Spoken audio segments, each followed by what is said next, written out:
God says it's time to tell my story. Well, briefly summarize a portion of my spiritual journey in a tourist kind of way, straight up with no chaser. He's still writing some things that are still in progress, but this is like seeing a trailer before the movie. I always knew I was different, not by the way I was, but the way people would respond around me. Even as a child, always wanting to see my family have fun and love on each other. So entertainment was always my first love with my family. As I got older, I felt the family over everything syndrome, just to find out that family can be your first heartbreak. Loyalty? Let's move on.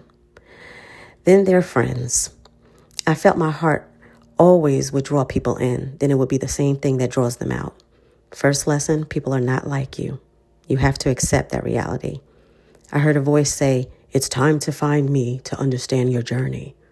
I dismissed it as my mind was playing tricks on me. I wasn't ready anyway. Still seeking validation and not realizing who was validating me the entire time.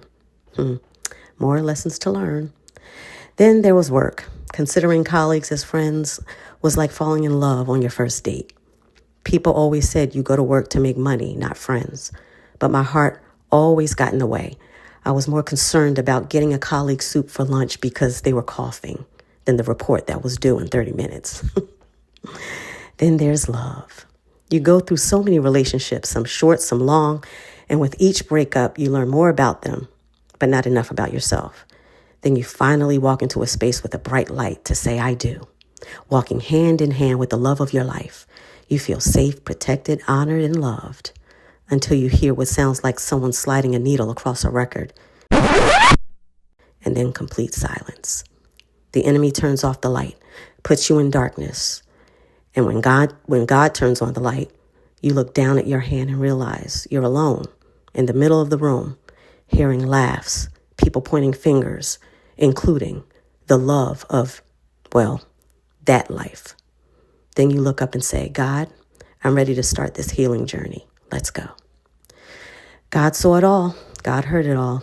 And when he hears my voice giving everything to him and ready for new, he tested my strength by showing me the hearts of those who I love and those who were supposed to love me. I didn't retaliate. I didn't overreact. I just stayed in solitude. Let everything and everyone go with love, not malice, while welcoming peace and pouring into me. After taking time to heal, cleanse, and practice celibacy, the journey became spiritual, and I love it here. I see the world so differently, and I see myself differently. Grateful for all the betrayals I survived from everyone who tried to destroy me because of my light, authenticity, gifts, talents, and strength, as they were leading me to my purpose and the life I deserve. So I thank you. I am honored and grateful to be one of God's faves, one of his chosen. I see y'all watching me, even the fake accounts, and people wondering if I know. It's honestly satisfying when you know so much and play the game much better than the world thinks.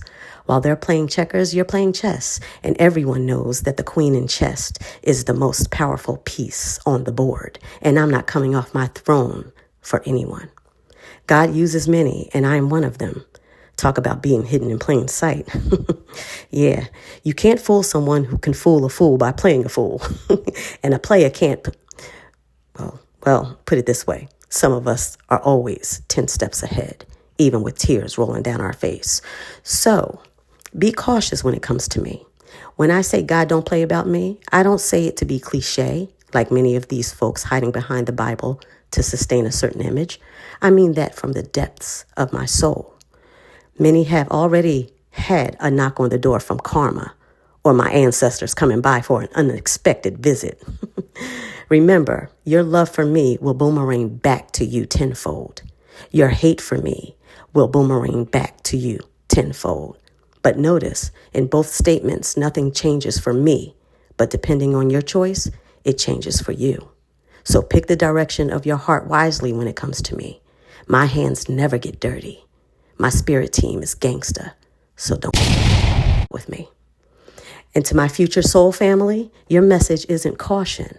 It's handle with care because my past got the less of me, but you will have the best of me. God has picked up the pen and began writing my new chapters. Will your name be there?